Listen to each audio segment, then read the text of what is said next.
O decreto dominical agora está mais próximo de ocorrer sob uma supervisão do Vaticano. E o decreto dominical, amigos, será um ponto sem retorno. E por que será que os Estados Unidos, um país que sempre se esquivou de assinar os tratados sobre o clima, está agora tão preocupado com as mudanças climáticas globais? E o que a cúpula do clima tem a ver com o decreto dominical? Bom, fique nesse vídeo e saiba as respostas para essas perguntas e veja também por que o ato do presidente dos Estados Unidos de convocar os países para a cúpula climática é um pequeno cumprimento da profecia. Bom, antes de falarmos sobre o impacto da cúpula do clima sobre o decreto dominical, primeiro é importante falarmos sobre o próprio decreto dominical. Hoje existem muitas pessoas que não sabem e não conhecem o que é decreto dominical, nem o que é a lei dominical. Bom, o decreto dominical será uma norma jurídica de alcance social, econômico, ambiental, estabelecida primeiramente nos Estados Unidos da América do Norte e rapidamente copiada por todos os países do mundo. Essa norma, que será implementada por um decreto ou por lei, ela terá por finalidade obrigar as pessoas a trabalharem durante toda a semana, inclusive no sábado, e descansar tão somente no domingo. O objetivo principal dessa lei é a profanação do sábado do quarto mandamento da lei de Deus, obrigando as pessoas, através do poder do Estado, a trabalharem no sábado sob pena de não poderem participar do mercado e impossibilitando o infrator da lei de ter, então, acesso a todo o sistema financeiro de pagamentos e compras, impedindo assim de comprar e também vender. Amigos, a história vai se repetir tal como foi no tempo de Moisés. Veja, quando Moisés voltou ao Egito, ele declarou que Deus ordenou que o povo saísse então para adorar o Senhor no deserto. Mas Faraó não gostou nada disso. Muito pelo contrário, ele afirmou que o povo não podia descansar a fim de adorar o seu Deus. E então sobrecarregou os escravos, proibindo-os de adorar o seu Deus, tal como ele havia dito para Moisés. Mas pouco tempo depois as pragas começaram a cair no Egito. E agora, no final da história, será a mesma coisa um pouco depois de ser promulgado o decreto dominical e o povo de Deus ser então intimado a profanar o sábado, a ponto de serem infligidas leis que os prive do próprio sustento caso descansem nesse dia. Então as pragas, após o fechamento da porta da graça, começarão a cair sobre o mundo e dessa vez será sem mistura de misericórdia. Ok, mas você deve estar se perguntando agora, onde está esse tal de decreto dominical na Bíblia, não é? Bom, o decreto dominical está sim na palavra de Deus, assim como outras verdades também estão contidas nela. Contudo, a lei dominical não está de uma forma explícita na Bíblia, como por exemplo a doutrina da Trindade e outras doutrinas que também não estão explícitas na palavra de Deus, mas nem por isso deixam de existir.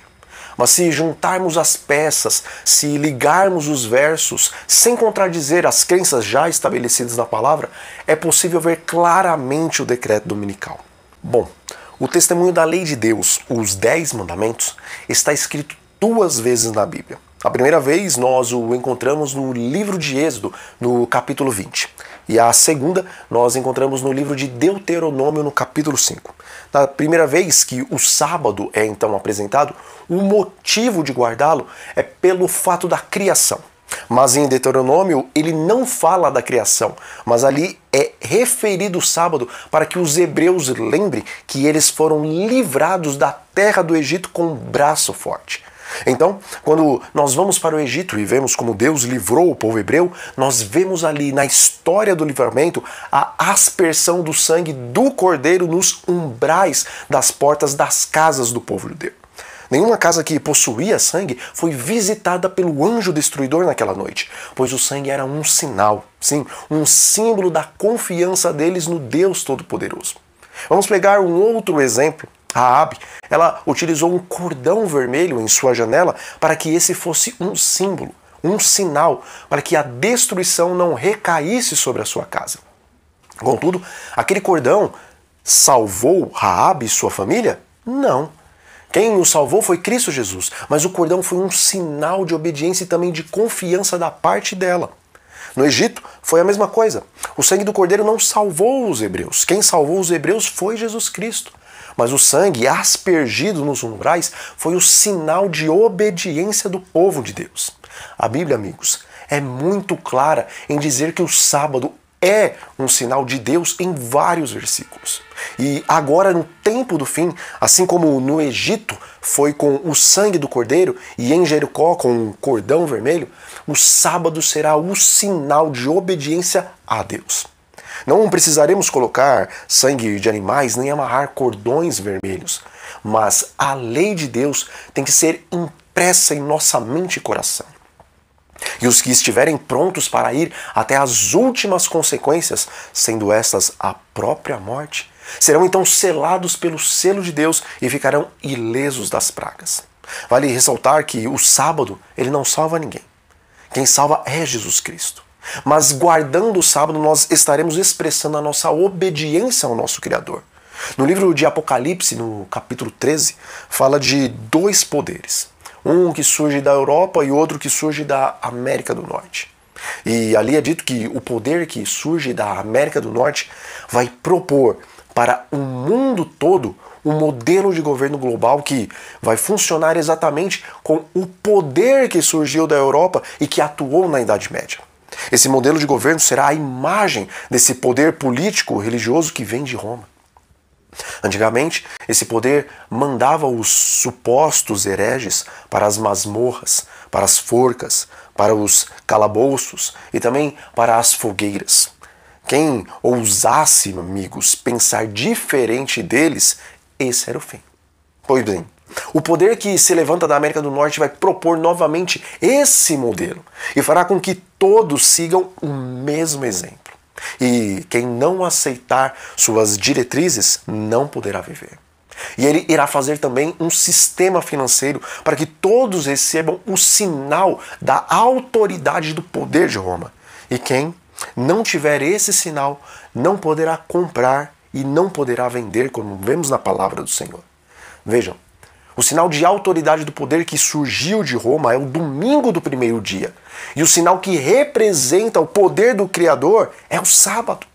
Em Apocalipse, no capítulo 13, nos é dito que os Estados Unidos, a segunda besta, irá fazer uma imagem à primeira besta, que é Roma. E ali é dito que toda a autoridade exercida no futuro pelos Estados Unidos só será possível por estar ele diante da primeira besta, ou seja, por estar ele trabalhando em acordo e em submissão a Roma. Então, as iniciativas da América do Norte de implicâncias mundiais certamente já estão sendo e também serão ordenadas por Roma. Agora, um fato bem interessante é que no dia 22 de abril de 2021 aconteceu um importante evento que foi marcado pela presença de 40 líderes mundiais no esforço geral para conter o aquecimento global, agora mais conhecido como mudanças climáticas. E, amigos, esse evento foi convocado pelo presidente dos Estados Unidos, Joe Biden. Bom, dentre os líderes ali presentes estava o Papa Francisco, que teve então um papel importante na reunião, a qual foi marcada com o seu discurso apelativo para uma solução urgente e de enfrentamento à pandemia e às mudanças climáticas. O Papa disse que o Covid-19 nos ensinou uma interdependência. Ele disse que esse compartilhamento do planeta e ambas as catástrofes globais, o Covid e também o clima, mostram que não temos tempo a perder. E suas palavras foram: o tempo está pressionando e o novo vírus mostrou que temos os meios para enfrentar os desafios. Nós temos os meios. Agora é a hora de agir. Estamos no limite. E ele continuou: junto com todos vocês, me uno também em um apelo a todos os líderes do mundo. Hajam com coragem e com justiça e sempre digam a verdade para as pessoas, para que elas saibam como se proteger da destruição do planeta. Veja, O representante do poder de Roma está deixando bem claro a urgência a qual se tem para implementar as medidas que vão solucionar os problemas do mundo, tanto da pandemia como das mudanças climáticas. Obviamente, ele não fala que já tem a solução, mas pede para que os governadores de todos os países arranjem logo uma solução para isso, pois o mundo está no limite. Mas é claro que ele já tem a solução e nós sabemos. E é provável que o presidente Joe Biden vai seguir o que manda a cartilha de Roma. A besta que sobe da terra, como está escrito em Apocalipse capítulo 13, estará em cena agora na reta final da história do nosso mundo. Podemos ver com mais detalhes a união do presidente católico com o Papa Francisco nesta cúpula climática. É certo que muitas outras evidências nos fazem levantar algumas questões sobre Joe Biden, se ele realmente seria o presidente mais adequado para aplicar a lei dominical. Mas, na verdade, isso não importa. Pode ser ele ou pode ser outra pessoa. Mas é claro que ele possui alguns elementos muito favoráveis para a aplicação do decreto em favor de Roma, como, por exemplo, ele é um católico devoto. E na sua cerimônia de posse teve a presença de um padre jesuíta. Mas um fato muito interessante é que no livro O Grande Conflito, de Ellen White, diz que os Estados Unidos é um país que foi fundado por pessoas que, na verdade, saíram da Europa em busca de uma terra de liberdade, fugindo da perseguição de Roma. Mas que um dia eles derrubariam todas as barreiras religiosas que os fundadores do país ergueram e então dariam as mãos ao papado, formando uma tríplice aliança juntamente com o dragão, o Espiritismo. Nós estamos vivendo exatamente no cumprimento dessa profecia. E cada vez mais vemos os laços entre os dois poderes se estreitarem. Essa cúpula climática é um grande sinal para nós, pois vemos os Estados Unidos assumindo agora o papel de liderança no cenário mundial.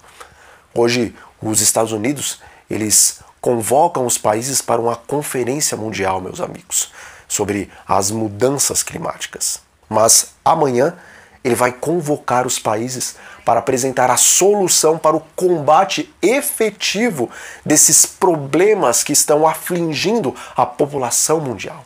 Em novembro de 2021, haverá então uma conferência do clima e é muito provável que o presidente dos Estados Unidos, antes de ir para lá, deu uma passadinha no Vaticano para receber então a cartilha de Roma diretamente das mãos do Papa Francisco, para então apresentá-la na conferência como sendo sua própria proposta para a solução dos problemas. Bom, independentemente de como vier a solução para os problemas apresentados até agora, no fim das contas, o domingo será um dia mundial de descanso para a Terra. Não sabemos os pormenores dos argumentos que eles vão utilizar para fundamentar a criação de uma lei que obrigue todos a trabalharem durante a semana, inclusive no sábado, e descansar no domingo. Mas sabemos que eles são bem espertos para criarem problemas e depois apresentarem soluções. E além disso, eles terão a ajuda do dragão. Então, nunca espere que o decreto dominical venha em forma de um motivo religioso a princípio, mas sim pode ser a resposta para uma questão ambiental, moral, social, sanitária, financeira e etc. Amigos, se você pega um ponto em comum para todos, algo de valor, que seja muito importante para todos, e diz que esse ponto está sob ataque e que precisamos fazer algo para conter as ameaças contra o bem comum. E quando você apresenta a solução para conter o problema, quem for contra as medidas será considerado um traidor. Isso é o que está diante de nós. Então façamos hoje nossa decisão e que venhamos escolher ficar ao lado do Senhor Jesus. Que o Senhor nos ajude neste momento tão solene da história, meus irmãos. Bom, um forte abraço para vocês e até a próxima.